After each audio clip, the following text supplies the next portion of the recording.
Shalom saudaraku yang terkasih, adalah sukacita bagi kita boleh ketemu kembali di dalam belajar kebenaran firman Tuhan. Bersyukur Tuhan sudah menolong kita di tahun yang lalu, di 2022, dan sekarang kita masuk ke 2023. Semua berkat cinta kasih Tuhan yang sempurna. Kita perhatikan bagian firman Tuhan dari Yakobus pasal yang pertama, ayat 19 sampai dengan ayat yang ke-21. Saya akan membaca buat kita di bawah perikop pendengar atau pelaku firman. Hai saudara-saudara yang kukasihi, ingatlah hal ini. Setiap orang hendaklah cepat untuk mendengar, tetapi lambat untuk berkata-kata, dan juga lambat untuk marah. Sebab amarah manusia tidak mengerjakan kebenaran di hadapan Allah. Sebab itu buanglah segala sesuatu yang kotor dan kejahatan yang begitu banyak itu, dan terimalah dengan lemah lembut firman yang tertanam di dalam hatimu, yang berkuasa menyelamatkan jiwamu. Kita memperhatikan apa yang dikatakan oleh Yakobus, sesuatu yang sangat indah. Tentu Yakobus mempunyai suatu panggilan yang sangat murni, kerinduan yang sangat dalam, bahkan kasih yang luar biasa terhadap jemaat Tuhan yang ada di perantauan. Sehingga dalam bagian ini dia mengajak jemaat Tuhan untuk memperhatikan kebenaran yang disampaikan kepada mereka. Sehingga dikatakan, hai saudara-saudara yang kukasihi, artinya dia begitu mengasihi mereka. Ingatlah hal ini, setiap orang hendaklah cepat untuk mendengar, tetapi lambat untuk berkata-kata, dan juga lambat untuk marah. Ketika firman disampaikan kepada kita, harusnya kita dengan hati yang lemah lembut, dengan suatu kerinduan, dengan suatu ketenangan hati, mau mendengarkan firman Tuhan.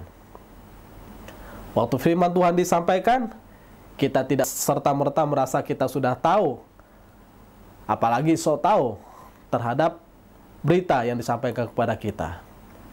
Karena tentu firman Tuhan adalah pedang yang bermata dua. Sang pemberita mendapatkan suatu pesan bagi dirinya dan juga bagi orang lain. Sehingga orang yang menerima pun, dia juga harus memahami bahwa ada maksud Tuhan yang indah untuk memberitakan kebenaran itu, sehingga dia boleh mendengar. Ya, bersyukur ketika saudara boleh mendengar firman Tuhan, tapi lebih bersyukur lagi saudara bisa menahan diri untuk tidak mudah berkata-kata terlebih dahulu. Tidak mudah untuk mengkritik apa yang disampaikan. Jadi kita perlu menerima kebenaran dengan hati yang lemah lembut. Dengan memandang bahwa, oh ini dari Tuhan, ada maksud Tuhan bagi kehidupan saya. Jadi kita jangan hanya puas menjadi seorang pendengar saja. Tapi lebih daripada itu kita harus menjadi seorang pelaku firman. Nah, kepada hamba-hamba Tuhan atau kepada pemberita firman, jangan hanya puas menjadi seorang pemberita, tapi lebih puas lagi ketika kita sungguh-sungguh mengerjakan apa yang disampaikan melalui berita firman Tuhan itu. Sehingga ada suatu kalimat yang berkata, satu tindakan lebih berkuasa daripada 1000 kata-kata yang kita ucapkan. Sehingga kita mendengar, kita memberitakan, kita melakukan. Dan itu menjadi suatu berkat yang paling indah yang bisa dunia ini rasakan. Jadi saat kebenaran sejati menjadi tuan dalam kehidupan seseorang, maka dia menjadi berkat yang penuh. Bahkan saya katakan menjadi sesuatu yang berkuasa penuh.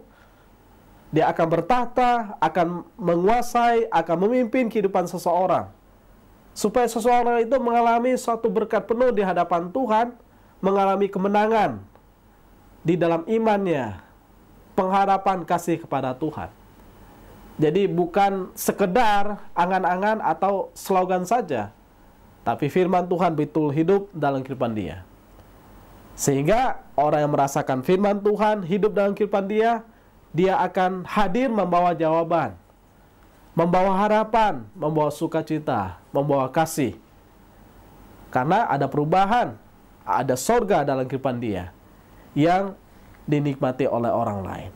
Jadi suara dan gema kebenaran itu mengalir keluar. Bukan hanya didengar oleh telinga, tapi masuk ke dalam jiwa. Menggerakkan perbuatan seseorang menjadi perbuatan yang diubahkan, yang menjadi satu berkat bagi orang-orang yang menyaksikannya, bahkan merasakannya. Maka dalam bagian ini saya pikir bahwa kebenaran bukan hanya suatu kebanggaan. Kebenaran bukan hanya suatu kehormatan bagi mereka yang menerimanya.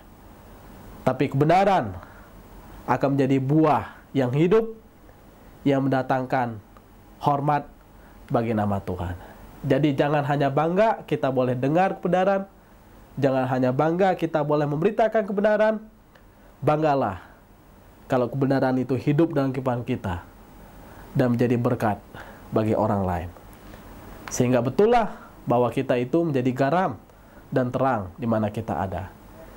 Jadi waktu kebenaran itu disampaikan oleh seseorang dan kemudian engkau menolak kebenaran itu, sebetulnya yang rugi bukan sang pemberita, yang rugi adalah sang penerima itu.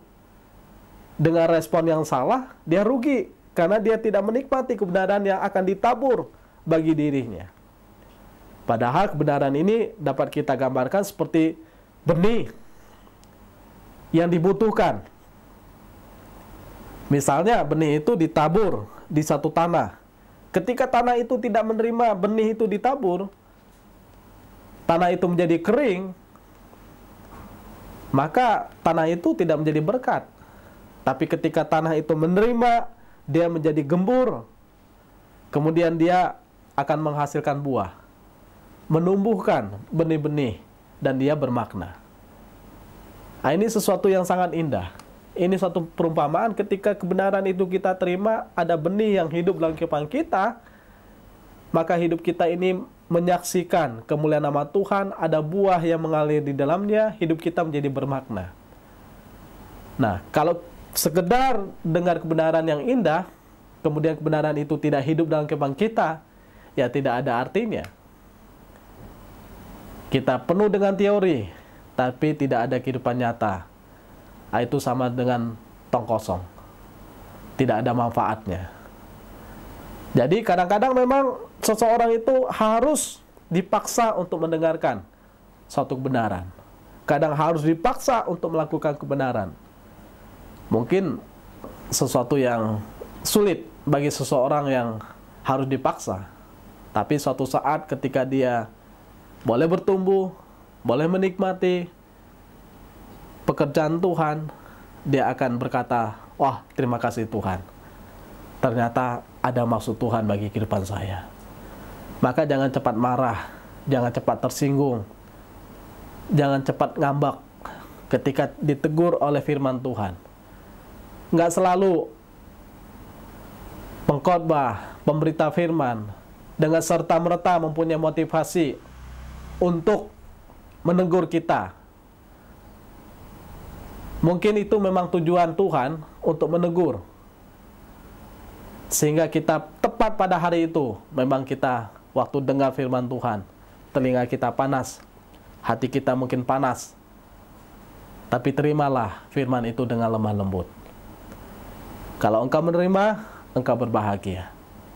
Kalau engkau menolaknya, engkau akan kehilangan sesuatu yang membawa kehidupanmu menjadi orang yang lebih bernilai di hadapan Tuhan. Sehingga demikianlah kebenaran. Kalau kebenaran itu diterima, ya engkau akan bahagia. Kalau tidak, ya engkau akan mengalami suatu kehidupan yang tidak pernah mengalami perubahan. Bahkan tidak ada dampak dalam kehidupan secara pribadi. Maka bersyukurlah kalau ada orang yang memberitakan firman Tuhan secara jelas, secara lantang, kadang-kadang mengoreksi kita, kadang-kadang mengkritik kita secara tajam. Bersyukurlah. Mungkin itulah maksud Tuhan, ingin mengukir kita, mengubah kita. Jadi kebenaran adalah kebenaran yang memang harus disuarakan oleh siapapun. Tuhan memakai nabi, memakai rasul, memakai hamba-hamba Tuhan, gembala, pendeta, penginjil, bahkan penatua atau orang lain untuk menyuarakan kebenaran, apapun kondisinya, apapun alasannya, apapun keadaannya, dan apapun responnya, kebenaran harus diberitakan.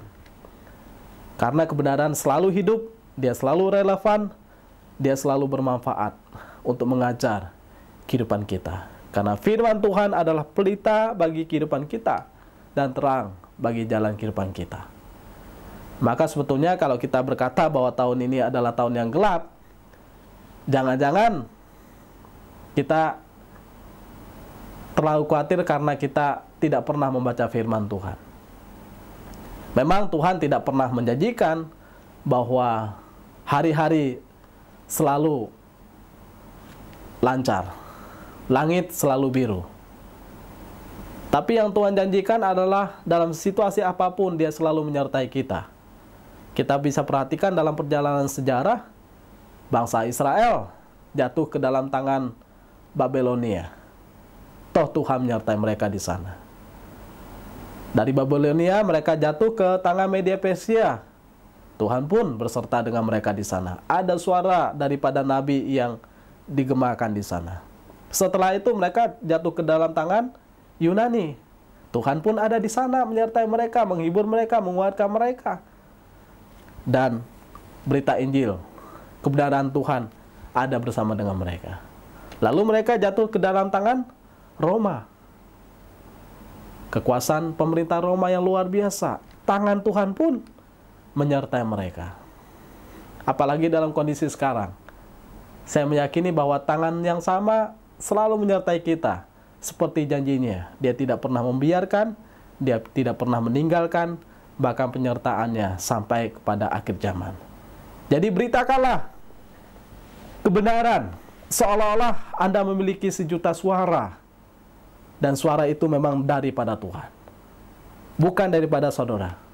Kalau kita memberitakan suara itu karena berasal daripada pikiran mulut kita, kita akan gagal. Tapi kalau kita tahu bahwa itu berasal daripada Tuhan, pemberitaan firman Tuhan tidak pernah gagal. Dia akan bekerja dan akan mencapai sasarannya. Sehingga beritakanlah kebenaran, karena dia akan memunculkan berjuta-juta benih yang akan tumbuh, yang akan menerima, yang akan berbuah. Jadi, benar adalah benar, salah adalah salah.